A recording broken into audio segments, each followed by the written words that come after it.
psychotic and dosed up to the eyeballs on tranquilizers. If it's psychotic to be happy, then I guess I am. A stalagmite grows an inch every 1,000 years. That's slow and painful. That's how I want to live my life. If you can't see the misery, stay out of the kitchen. You may have noticed this on tattoo. It's Egyptian and represents the breath of life given in the afterworld. It's my key to eternal life after death. Hey, why don't you carry your keys in your pocket like everyone else? Because only that which is burned or scratched into your flesh comes with you to the afterlife. I bet my ex-wife will be there waiting for me in the afterlife. The bitch is crazy. Hey, can you put a hex on my ex-wife? Like some kind of spooky voodoo or something? I do dabble in the dark arts and magic. I ain't talking about magic like pulling a rabbit out of your ass or pulling quarters out of your ears. I'm talking voodoo. You know, dance around with a chicken voodoo. That bitch was a grass. Why does everyone assume that just because we're goths, we're weird? I don't know. The hood, cane, black fingernail polish may have something to do with it. When is the last time you seen the sun? It's been over 18 years since I was out in open sunlight. I only leave the house if it's raining or if I need milk. Exactly. Listen, I was just like you at one time, except I didn't wear makeup. That would get you a firm beating where I grew up. I'm happy to give you a sample of my course, Learn and Start Doing. I promise you'll run out and buy some colored clothing and listen to some music other than people groaning on and on for half an hour about how much it rains in Manchester. Life is what you make it. Look at me. I got a condo, a hot tub, a lot of girls. Listen, you're really bringing me down, which is hard to do. I've been to the other side many times. Sometimes I barely come back. It's all about astral projection. Like right now, I'm projecting myself into the women's bathroom at the fairground. Hey, that's a good trick. Maybe you and I should go into business together. Ay, look, I've had enough of this love fest. You're a motivational gunman. And you are a maniacally depressed loony with anemia. You guys should hate each other. Did you say love fist? Those guys are so super. Listen, I just wrote another poem. If I had a flower for every time I think of you, I'd walk forever in a garden. And I just wrote a poem too. Shut up, you weird, pathetic people. This is my show, Maurice Chavez. Capiche? Comprende? We're not here to recite poetry or sell motivation tapes or talk to dead people. We're here to press the issue. Anyway, let's take a break. We'll be right back after this important information from Vice City Public Radio. That's Pressing Issues here on VCPR, Vice City Public Radio. If you haven't given money to VCPR and you're listening to this station, you are a thief. That's right, Michelle. You might as well throw a brick through the window and loot the place. How selfish you people are. This is public radio, serving the public with everything that is important, like me. So come on, keep us on air. It's really important. Send us your money. I'm going to say this over and over until you do. Yes, Michelle is known for her megathon tantrums. She cares about this station, unlike you. Think of how much money you spend on drive-through fast food and commemorative plates. Take that money right now and send it direct to me, Jonathan Freeloader, Starfish Island, Vice City. Now, back to the show with Maurice Chavez, the asshole. You're correct. He is an asshole. I'm Maurice Chavez. Welcome back. I used to be a performance clown. Now I'm running a debate show. Funny how things turn out, eh? Or is it? That's the question, you see. If we look upon life as a positive experience, do we make it any better? That's what we're discussing right now here on Pressing Issues. Free radio with free ideas. Just keep those donations pouring in. Don't sell out to corporations. We all need a voice. Really, we do. And today, right now, we're giving a voice to three very different people discussing positive thinking. A healthy mental attitude. Totally We've too got a close goth to me, depressive. loser. We've got a very happy orphan. And we've got a motivational speaker with a number of systems. So let's start with you, Constantinos, you strange, creepy creature of darkness. Have you got a positive mental attitude? I like to think so. Oh, really? Misery and suffering, it's everywhere, man. And I actively want a fatal disease. What bad can possibly happen to me?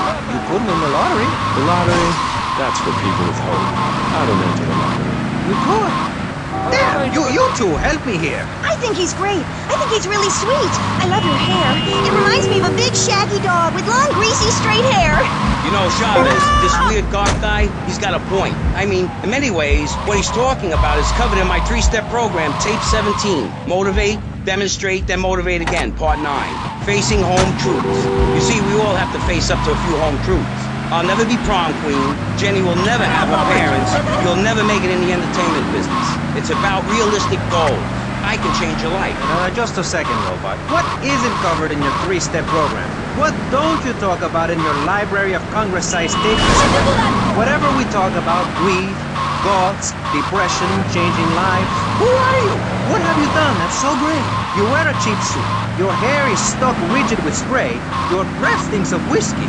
You look like you sell drugs to people. You're a joke, buddy. A bad joke.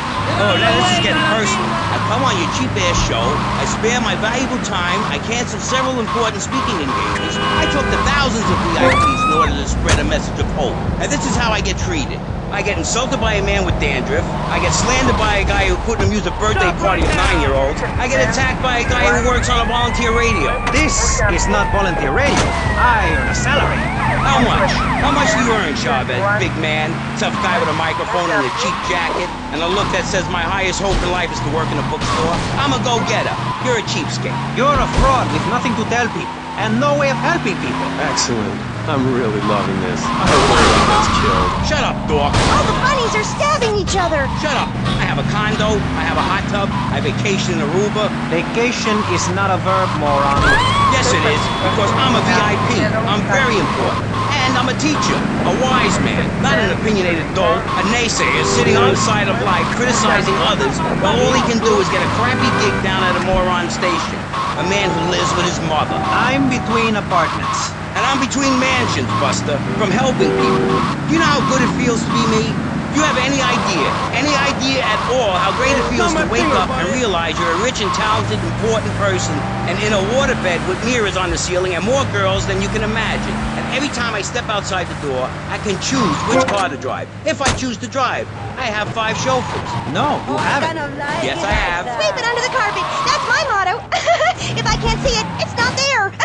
Look, I hate to burst your bubble here, but I know you live in a very small apartment overlooking the gasworks. You ain't a big shot. You ain't even a medium shot. You're an asshole. A creepy jailbird who doesn't know the Hey, I have a message. I can save lives. I'm a savior, my friend.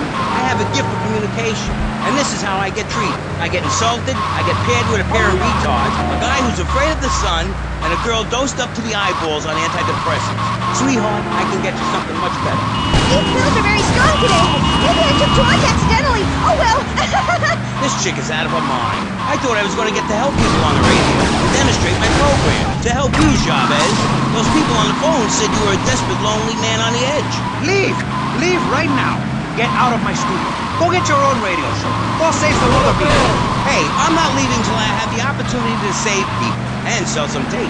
You can call right now and send in the money order. Soon you can have a luxury condo and a waterbed and a suit made in Singapore based on the latest Italian style. Enough! Enough now! Shut up! Hey, Vampire Boy, I'll give you $20 if you can put a hex on Chavez. Dark forces lie summoning to me.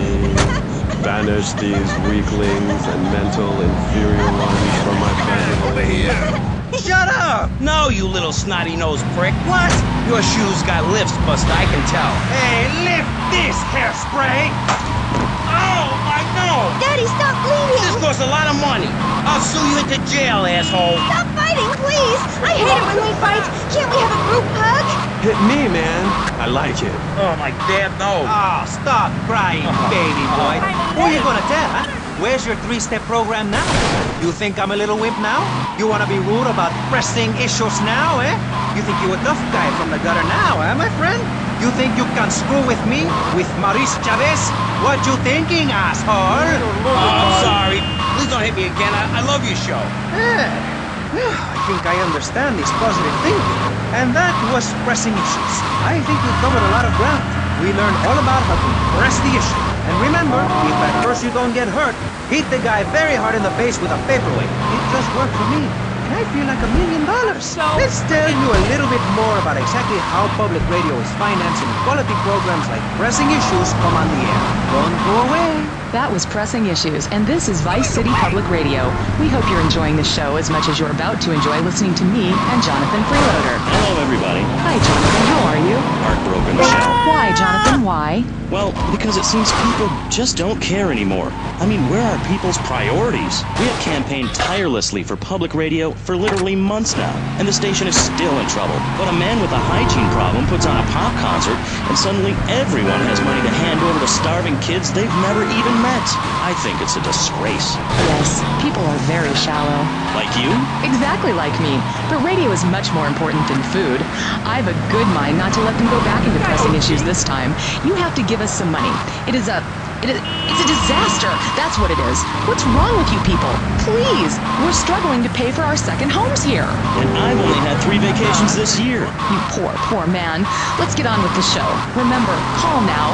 Please, we need your money. Urgently. Thanks, guys. Hello, ladies and gentlemen, and welcome back to Pressing Issues on VCPR. That's Vice City Public Radio. Radio which gives the public exactly what they want.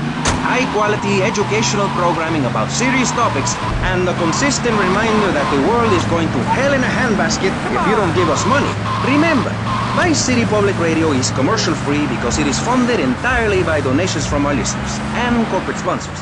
So if you're enjoying the show, why not make a contribution? I'm Maurice Chavez, and this is Pressing Issues. Pressing Issues is a roundtable discussion group in which we ask self-important people exactly what they think about things, and then they argue amongst themselves for a bit, before leaving with views more extreme than when they came in. Only joking, ladies and gentlemen. This is a show founded on the ancient Greek principle of enlightened debate and the American principle of free speech. Or is that the ancient Greek principle of feeding wise men hemlock and the American principle of being annoyed and loud so nobody can get a word in? I forget. Only time will tell. Now, the subject we are discussing right now on Pressing Issues with me, Maurice Chavez, for your enlightenment and enjoyment is a very serious one. Public safety. In case you haven't noticed, Vice City is not a very safe place. These are troubled times. We are a troubled people. Some would say we are a people at war with ourselves. Others would say we are at war with reality. Those who live in other countries and strive to own our fast food restaurants and quickie marts would say we are a bloodthirsty bunch of crazies who let children buy guns from the supermarkets. Another opinion is that it is the fault of society, that, as Plato said, people don't mean to hate each other. It happens because they are poor or desperate or really thirsty or in need of a vacation or something. Another view is that we are all a little confused and really should stay at home, lock the doors, and forget about everything as quickly as possible. So, let's press the issue, eh? Sitting on our panel right now, we have 3 divergent opinions, 3 separate islands of insanity in a rolling sea of stupidity, 3 wise men following very different stars. Am I right? To everyone's right, in fact. We have Congressman Alex Shrub, the youngest state congressman ever to be elected by Vice City, and now a respected man in the Capitol. Mr. Shrub got elected because he has great hair and says things that make you nod your head. His campaign appealed to the wealthy because he set all of us at ease by finally confirming it's okay to be rich as long as you say you care about the children. Mr. Shrub, welcome. That's not entirely true, Maurice. My campaign also appealed to the poor, who are too stupid to understand what I'm saying, so I held up pretty pictures and I gave out candy bars to appeal to their most base instincts. Thanks, Maurice. I'm glad to be given this opportunity to set the record straight. I haven't given you any opportunity yet, my heartless friend. Let me introduce my other guest first. I hope this isn't going to get personal. I love Vice City more than anyone, and I can prove it. Yes, that's coming from the man who got elected by calling his opponent a buffalo butt and a fat hen-pecked wimp that couldn't fight his way out of a wet paper bag. Anyway, our next guest is from the opposite end of the political spectrum. A man so wet, he looks like he just stepped out of the shower. Peace Corps activist, hippie concert taper, founder of the group Speaking for the Underdog. He is fluent in 7 languages and studied the harp in Peru, Callum Grayshaw. Hi, Maurice. Hola. Buenos dias and noches. Bonjour and buongiorno. Welcome in. Hello. Hello. Hi. Hey, let's stick to English. Most of us struggle enough with that. Welcome to Pressing Issues. And lastly, we have a man with a novel solution to the problems of public safety in Vice City. A solution so stupid, I cannot bring myself to explain it for him. Yet like breakdancing, it is sadly catching on. A man who appears on this fine show because our previous know-it-all panelist was carjacked and is now at home arming himself to the teeth. I give you John F. Piccoli. How y'all doing? Indeed. So, before we get started, gentlemen, let me remind you of the rules of engagement. Here on Pressing Issues, the #1 rated show on public radio in the Vice City area and hosted by me, Maurice Chavez, Pressing Issues is about free speech, not feeding each other hemlock, literally or metaphorically. Hey, my daddy used to grow that stuff in the backwoods of Missouri. Hoo-wee! I tell you what, Yes, thank you. I expect you to listen to each other, and I will only step in where necessary so people on the air don't forget what my voice sounds like. So I want a clean fight. Nothing below the belt or in the chop. And remember Maurice's motto, which a very wise man, my father, once told me. If you listen, one day you might be hurt, and when in doubt, use the smell test. That's so important, I think, don't you? So, Congressman, let's start with you. Crime is up. People are scared to walk the streets. Nobody is taking public transportation. Police morale is at an all-time low. Everyone is killing and maiming and giving each other the finger, metaphorically speaking. Do you think the government is doing a good job? Absolutely. Those statistics are interesting, but like all statistics, they are also irrelevant. Let me give you a better statistic, Chavez. In 1980, when I was elected, you were, according to the intelligence gathered on you, a man with no mission. You worked as a clown at birthday parties, corporate functions, bar mitzvahs, and go-go bars. You, realizing that you were a hollow man that can only take on the personality of others, decided to become an actor. And despite going up for 17 auditions that year, you only got work as a fluffer in a sex ed video. Your tax returns show that you earn less than $2,000. Suffering from anxiety, you attended group therapy for a year and considered getting a sex change. An idiot liberal felt sorry for you, and now you host your own radio show, write a newspaper column that lines my birdcage. You've got an ex-wife and an attractive girlfriend, although she's married to your best friend, and you're on top of the world. So answer me this. Can you really say the years of living under my administration have been bad for you? We are not talking about me. This is pressing issues, not pressing Maurice. Yes, excuse me if I may. Can we get to the part where we press the issue? You see, that's what's wrong with this city. Liberals just want to open the floodgates, let anyone in and make you, the ordinary, hard-working men and women, pay for the pleasure. Well, you have my permission to beat them with sticks. We won't prosecute. You'd be doing us all a favor. Free love, wig out, don't work, make love in the field, and listen to rock and roll or whatever you call it. Meanwhile, Clayshaw, I know your father. He's made a lot of money, which makes him a great person, but for every good conservative, they end up having some wacko commie kid just back from a vacation in the Orient who wants to share. Go take that sharing business to Cuba or Canada or somewhere. I don't have a trust fund or a rich daddy. I know what it is to be poor, to look at the world from the other side. I slept my way to the top. If you two would stop hooting and carrying on, I have a plan that will save Florida from the yellow-bellied snakes that want to slither into this great state from all places north. Oh, look. Stump-jumping Jeffrey was using all three of his brain cells to talk. Enough! We've just started and you have proved yourself, Mr. Shrub, to be just as they said. I grant you, 1980 was not a high point in my career, but I never applied for a sex change. I was merely in an exploratory phase, and besides which, Saul the wheat-free clown was a funny act. Once voted best up-and-coming dietary restricted comic act in the whole of Vice City. I tried to take it to the Catskills, but Mount Scary Large was full. Besides, we are not talking about me, we are talking about you. Actually, if I remember correctly, you didn't win. Mary the meat-free mime won. In fact, under legislation I am proposing, all of you vegetarians would be kicked out of Vice City.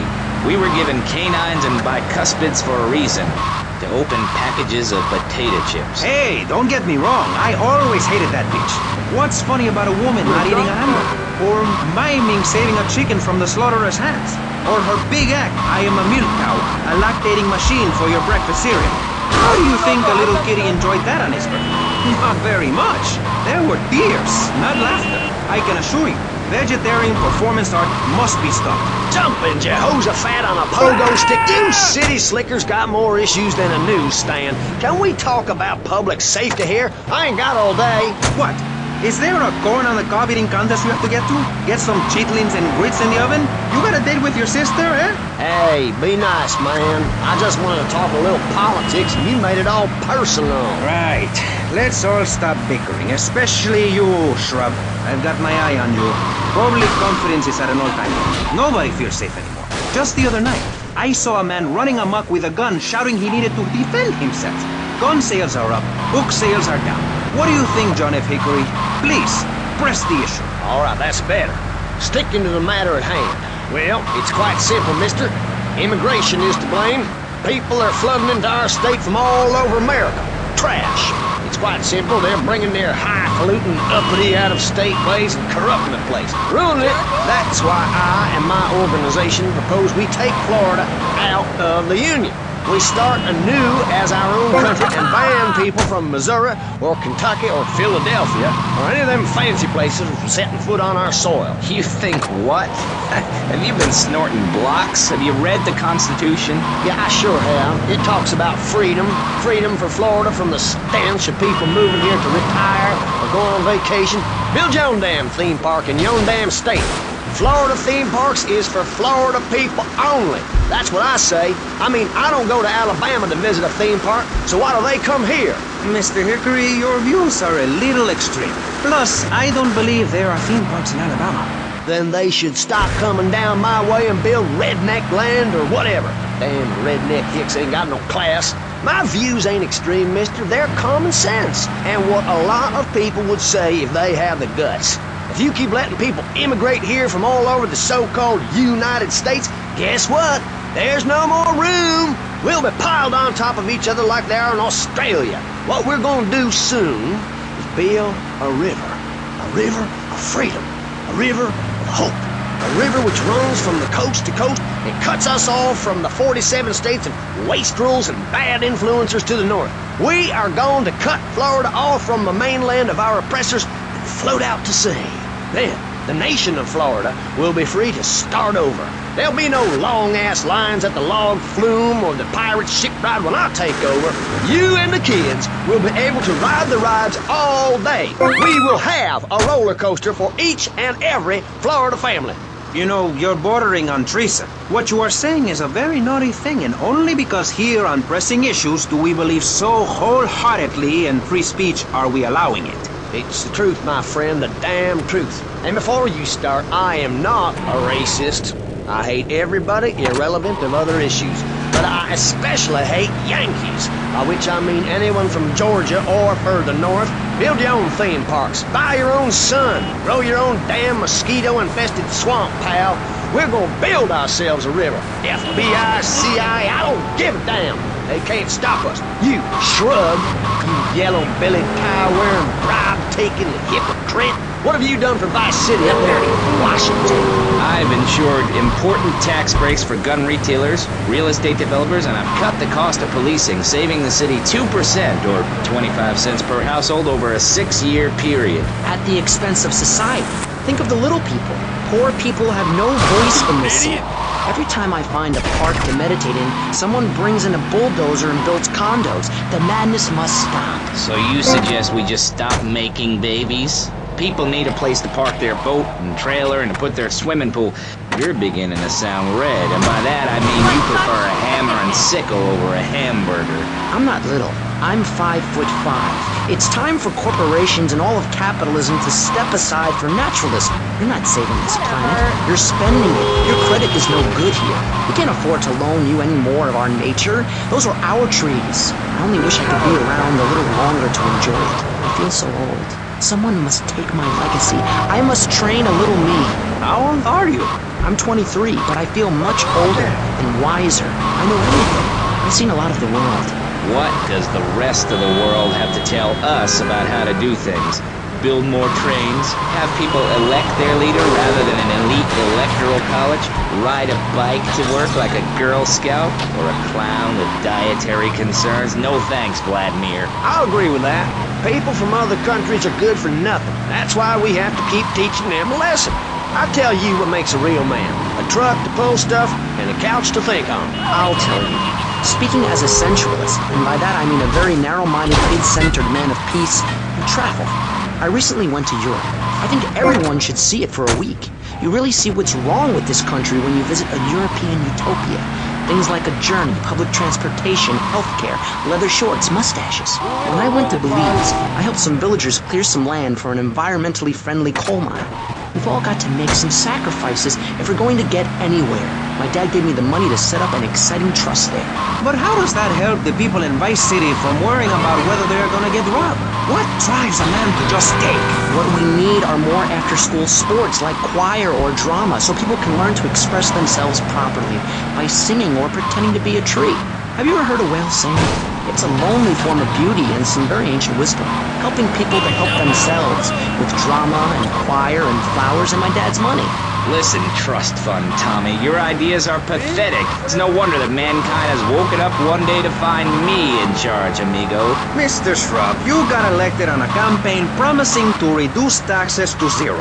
But under your stewardship, we've seen taxes go up by 20% and services decline. Nobody is interested in your statistics, Chavez. Let me tell you something, pal. I'm better than that.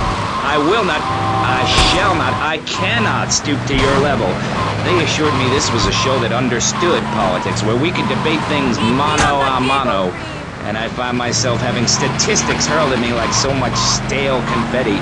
We cannot boil people down to numbers. You have no idea, my friend, what it takes to serve, the sacrifices I've made to help my country, to help Vice City, the complexity of government, the hideousness of my wife, and the way her thighs grow like our national debt. Oh, sure, some people like that, but not me. It's a nightmare, my friend, and I have it thrown back at me by an ingrate like you. I could scarcely get up in the morning. And with that outrageous revelation, let's take a quick break to tell you something very informative. You're listening to Pressing Issues on Vice City Public Radio. Over to you, Jonathan. Hello and welcome back. I'm Jonathan Freeloader and you're listening to VCPR. This portion of Pressing Issues is brought to you by Ammunition, a proud supporter of public radio and our community. We hope you're enjoying Pressing Issues and the way it challenges your view of society. Unfortunately, public radio in Vice City is under pressure. That's because we're better than everyone. You can't hear this kind of hard-hitting, long, drawn-out programming anywhere else. But you have to give money. That's right, Jonathan. Money is important. It can be exchanged for goods and services, like getting a hip replacement or funding a starving child in Australia. I feel all covered with flies right now. Call us, pledge your money. Give 10% of your income. That's all we ask. And for that, you know everyone can be educated on the important things we discuss on VCPR. 10% is a really small amount. I remember when I was volunteering in Central America, to make myself appear less shallow, the native peoples would give you 10% of their land for a pair of mirrored sunglasses. And they would run around me saying chicle, chicle, which is Espanol for pretty woman. It was very spiritual, like waves. Absolutely. But remember, this radio station could disappear. The voice of unprofitable radio could be silenced. One day you wake up, roll over, and she's gone. You go into the kitchen, there's a note scrawled, the sound of a taxi leaving in the distance, a thunderstorm rolls in. It's a metaphor for my haircut, or this pledge drive. Yes, the pledge drive. Become a member. Only members or people with radios can listen to this radio station. Now back to Pressing Issues. Shouldn't we give out the phone number? Like I tell the children at the library I volunteer at, look it up yourself. No, you can't go to the bathroom, and stop crying. That's good advice. Now, back to Pressing Issues. Welcome back to Pressing Issues with me, Maurice Chavez. On our panel, we got the secessionist lunatic John F. Hickory, liberal rich kid Callum Clayshaw, and neo-fascist Congressman Alex Shrub. Gentlemen, welcome back. Let's start with you, Mr. Hickory. Why the F? For Florida. I'm a patriot. I've even got an orange grove tattooed all over my groin. Excellent. But back to the matter at hand. Public safety. How do we get guns under control in this city? By giving everyone hope, a dream of a better tomorrow, by encouraging people to grow their own root vegetables. What's the satisfaction of holding a gun in your hand when you could be holding a hoe, planting seeds in a peasant village? Keep your hoes and seeds to yourself. We don't need gun control. If you read the Constitution, it's a sacred document that should not be changed. Under our Constitution, women couldn't vote, but the liberals come in crying crocodile tears. We need to get scaremongers and non-believers men like you, Chavez, under control. I've got a good mind to have your funding removed. We don't get any funding. Yeah, exactly. Well, good. You won't see a penny out of me. You've got to stop spreading these lies or I'll whip you myself. I'm not afraid. The Constitution asserts a man's right to bear arms and armed bears and all points in between. Who ever heard of a gun or a bear causing problems? This is all cocky pop or whatever that word is. It keeps the place safe. trouble is caused by unemployment, and unemployment comes from poor economic performance and lazy people. If you had a job, would you steal a car? Of course not. And if you had a high-rise condo, a mistress, and a seat on the board, would you run around graffitiing your name all over town and making a nuisance of yourself, spinning on your back and popping and locking and... Not a hope. It's simple. If you don't have a job, starve. Get out of my constituency. By force if necessary, and starve. That is quite simple. Are you really saying that? Of course I am. My city is a growing city. Of course, there are going to be some growing pains. Well, what I tell people is this. Gather up your life savings. Buy yourself a piece of swamp. Drain it and get rid of the damn wildlife. Then apply for planning permission. Pretty soon you can have your own retirement community or resort destination holiday place. You can start making money out of the boom, the shrub-inspired boom, and enjoy the kind of things sensible people have. Personal bodyguards, massive fences, and a bigger collection of guns than the other guy. It stands to reason. No, no, no, no!